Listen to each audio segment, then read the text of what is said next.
Man City's next game is in the fourth round of the FA Cup away against League One outfit Leyton Orient, who beat Championship side Derby on penalties to reach the fourth round.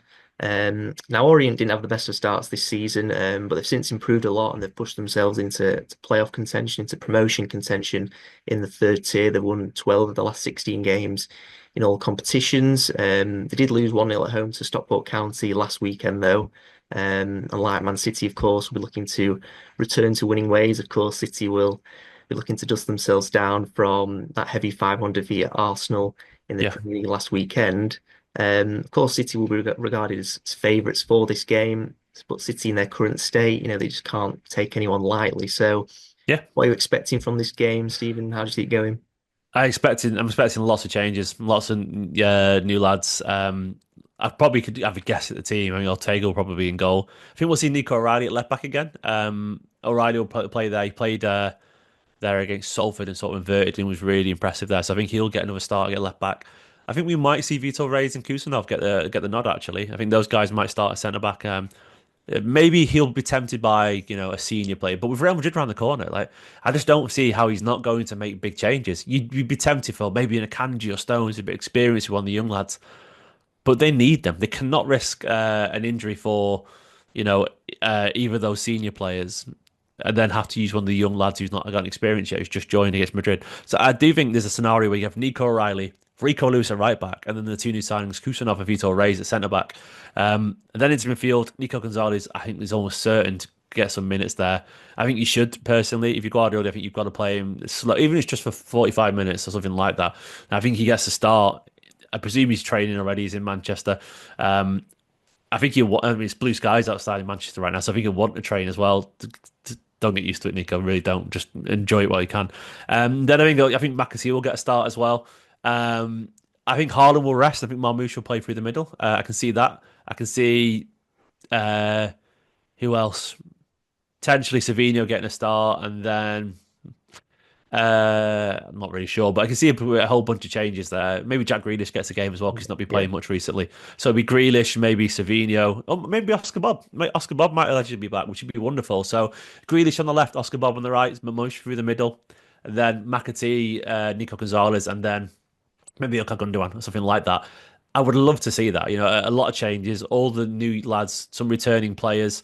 Um, some of the young lads too. I think that would be a really sensible team. More than enough to beat Leyton Orient, with all due respect to them. It should be enough with this quality there. But also embedding some of these young lads and these new signings into the team. So I can't wait for it, actually. I think it could be one of the most fascinating City games in a long time. Having Nico O'Reilly play, he was great. Having the four new signings on the pitch, having Oscar Bob return as well, and a couple of other academy lads on the pitch. It could be a really wild game, a combination of new signings and academy players with one or two vets in there, which is you just never see games like that because you rarely see four new signings at once. So I'm hoping we see that because I think it'd be fascinating. Yeah, and another player that could feature as well is Divine Mubama as well, potentially Yeah, up front. Of course, he started in the 8-0 win against Salford in the third round and scored his first City goal.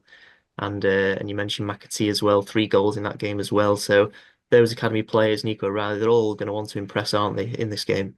absolutely. To be honest, I didn't think about Steven McInerney. It's a very good shout. I've got a feeling Guardiola would just be tempted to see what it's like when he doesn't play Haaland with Marmoush. I think he'd just be tempted by it because he's clearly the alternative there, the senior alternative to Haaland. And something tells me Marmoush will want to get some more minutes, and maybe just do 60 minutes, and then Divine Mabama comes on. Mabama did himself no harm against Salford. Obviously, he had Premier League experience before even joined City, having signed for West Ham. And clearly, he's a guy who looks he's going to be fine with the physicality of senior football, men's football, as they say. And yeah, I think he'll be on the bench and he'll get minutes, if not start. McAtee as well, a guy who, by all accounts, could have left in this window. By Leverkusen interested in him, a whole bunch of other sides as well. I really like Jason McAtee. It's going to be very hard for him with all these signings coming in and Claudio Echeverri as well joining, who's like the current Argentine under 20 captain and a superstar in the making. Him joining as well. It's going to be a real battle for McAtee to get minutes. Oscar Bob returning as well at Pep loves. It doesn't look really good for him right now.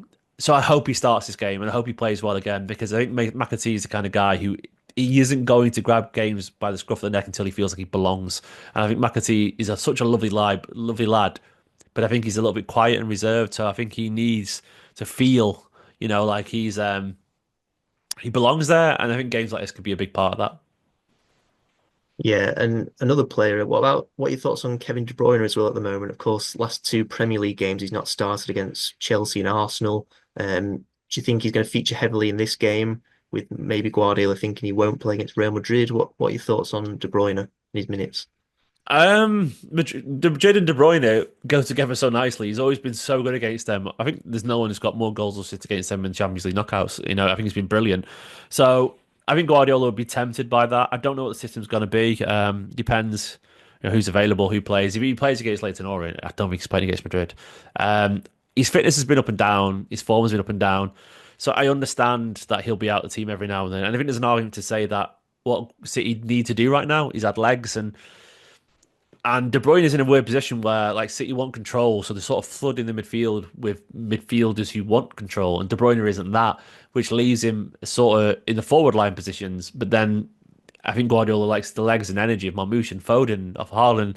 So he's in a weird situation where he's clearly insanely talented, but the levels he hits them every now and then, but not quite as frequently, and he can disappear a fair bit.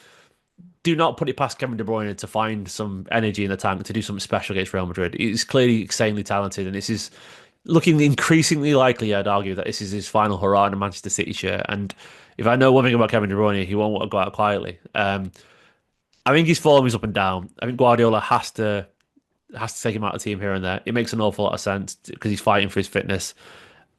I think there's still a twist in the tail of Kevin De Bruyne's story, though, and I have a stinky suspicion he might start against Real Madrid because I think Pep will see this game and think, actually, without their defensive issues right now, and they've got a lot of players out, especially in the defensive line, De Bruyne could do some real damage.